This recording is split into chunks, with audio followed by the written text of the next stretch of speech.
Heavy gunfight has been reported at Naranseina, Leikai today. Early in the morning, suspected Kuki militants opened fire and injured a farmer while he was working in his field.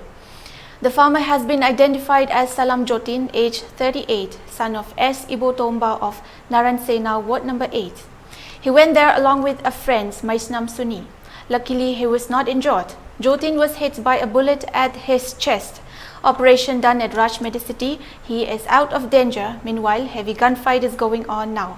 Our reporter Johnson Wayengbam is on the spot right now. Let us take the update news from Johnson and our news editor who is in another studio.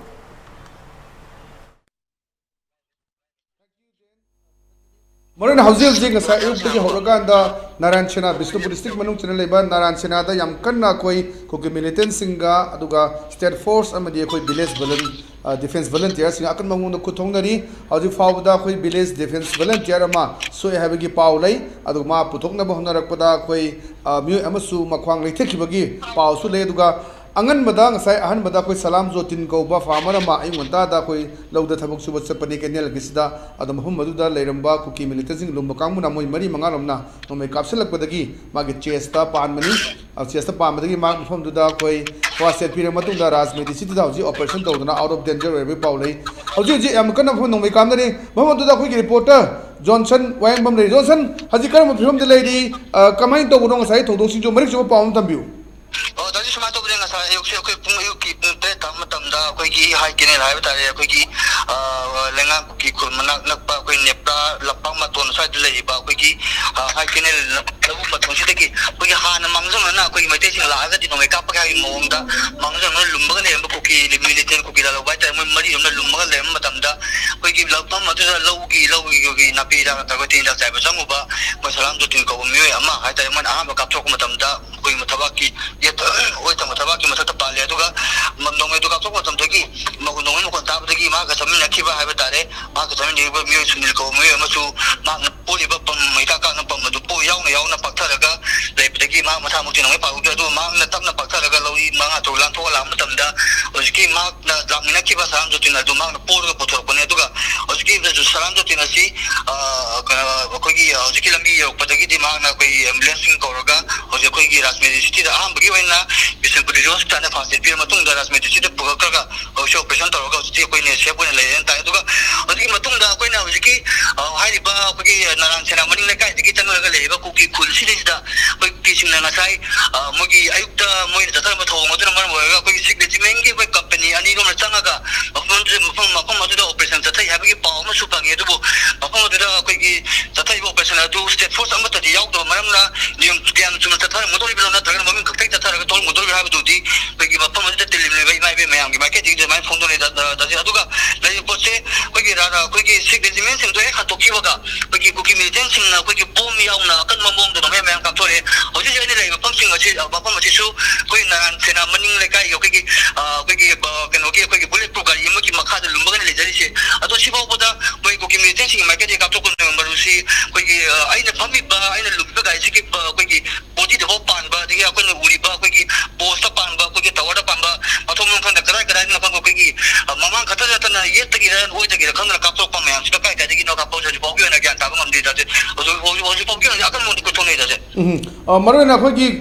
khun ngakpa ama yaw ba mi ama soi habagi paulai kyam thina sokra madu su hospital bu khakra bra kari paulai Johnson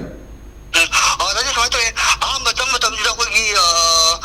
film ti kai le gi haina sang matam da koi village volunteer sing yaw na sang mani adu bo koi ki serious men gi na to ki ba ko ki militant sing na kap to kon no me digi di ana koi na position se mo da ba ha ga na ta ga na ko ki sing na koi serious men sing le ba na mo ga ko ki sing na da kap to kan ni kham da ba gi ai din ki na preparation lo da ba ha ga da mai le ngai ta tu da ko ki militant na kap to kon no me adu na koi ki village volunteer ama koi ho po ki ma mi se kana na ha sa ran kam ri ngam de chok ni choe ma koi ki ma ki phaigan maru hai ta re koi ki se pa la ga photo ma se ho ji ho ina koi ki si hospital de yaw gre aduga ma se puthona na puda mi ama na thak tok ba matam da ma ki ma khwang ai che ki da gi adu no mi de su koi ki ho ji ambulance to ga koi hospital da krai da hojik si atopa akoi combined force ko atopa force thomjalak ba leibra aduga hajit khuthongna re basi state force aduga village volunteer force aduga koi Kuki militant singara karam force kono ji khuthongna re Jaware अदुगा कोई सिले बनारसना दले IRB की मुखे की okay IRB personal सिंसु कोई दुमक लई अदुगा अतोपा central force आई मथोंग बदि लेते मरु इन दासी स्वाय तो बने ngasai से कोई की सेंट्रल फोर्स हाय तारे मकोइना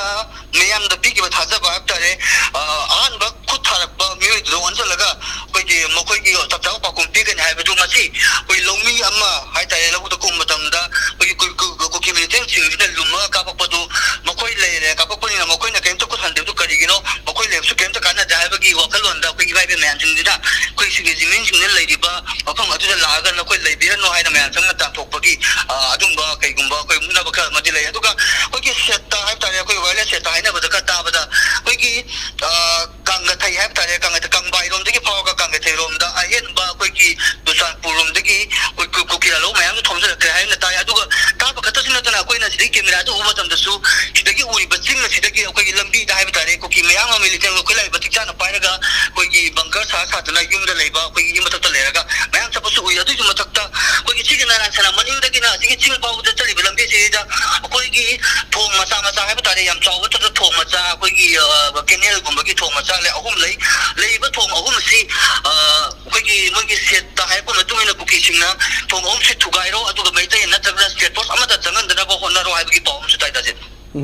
ओके मरिक चुम्बा यामना मरु पाउ लोबियो अदुगा याम सेक्शन लेबियो हजिस याम कन्ना नोंमे कामनरी हायबनी अदुना अखोय नोंमे मरक सिदा अखोय याम कन्ना सु रिपोर्ट ओनिंग दुगा मखा ताना मुलौजगे thank you so much Johnson हजिक लेबदु अखोय नारायणसेना मनिंग लेकाय दा हजि याम कन्ना खुथोंगनरी मनु अयु अंगन बदा अखोय फार्मर अमा कुकी मिलिटेंट सिंग लुमनु लेर मकामुन कापक बदगी मागी ओय थंगबा चेस्ट पान बदगी ऑपरेशन तौरे हजि सि अखोय की राजमेजी सिदा अदुगा हजि आउट ऑफ डेंजर ओइरे अदु मखा ता बजि खुथोंगनरी अदुगा हजि कामना बसिदा विलेज वॉलंटियर फोर्स अमसु मा सोए अदमा पुथोरकपदा अमसु मख्वांग लेथेखरे हायबगी हजि मासु हॉस्पिटल पुखतबगी पाउदु लेरिबनी अदुना हजि हाइदि इमाइबेल सिंग नोइना लेरगा अखोय सिग रेजिमेंट कांबु सिंग लेरगा ngathokpide हायबगी अदुमा कंप्लेन लेबेदुनी अदुगा मखा ताना अखोय